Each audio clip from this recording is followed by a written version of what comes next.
Toronto Humane Society is an amazing organization. A lot of the time when people think about the Toronto Humane Society, it's just they adopt animals, and that's wonderful. We have a robust adoption program. We found 3,100 animals homes last year. It's absolutely amazing. Animals stay in our shelters really, really short, but there's so much more that we do.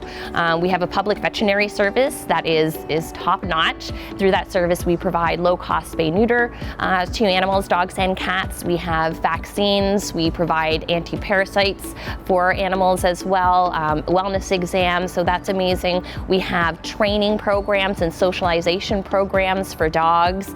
We go into schools. We have humane education programs. So there's so many different ways that we're actually out in the community and impacting the community. And there's probably someone that you know who has access to Toronto Humane Society service.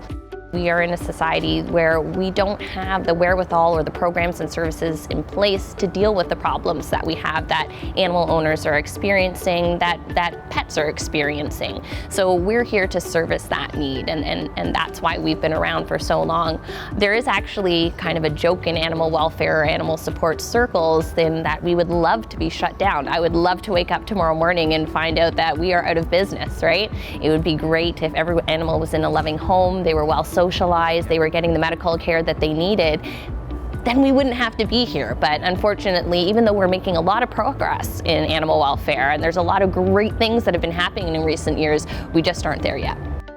We're always striving to do more and to do better. What we were finding was a lot of people were coming in and they are having issues with their dogs and their cats' dental disease, and they had nowhere to turn for affordable dental care. So what we did was we went out and now we have affordable dental care as part of our services.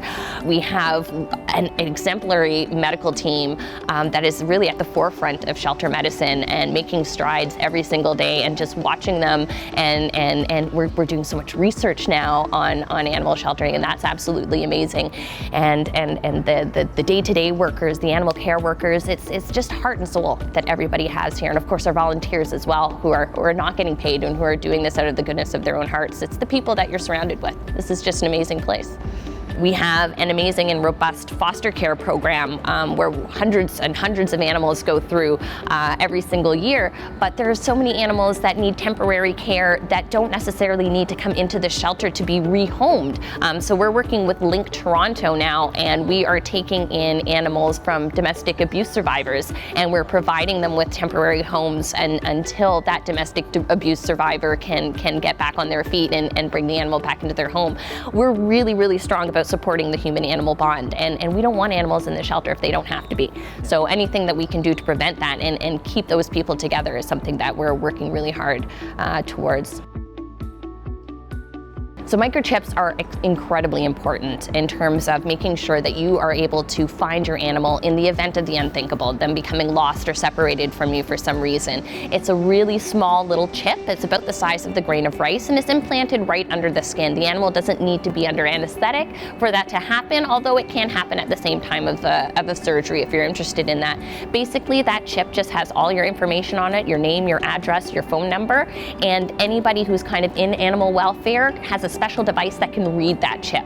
So if your animal makes it to a rescue organization like ours, or Toronto Animal Services, or a veterinary clinic, they'll be able to find the owner. They'll be able to find you. Whereas if they don't have that identification, they may not make it back to you.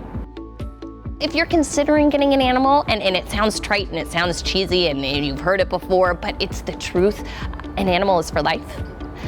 You're adopting an animal for life, so it's a big decision. Take everything into consideration. What's this animal going to need? How big is it going to get? How long is it going to live? Are you going to be able to accommodate this animal's needs for the entirety of its lifespan?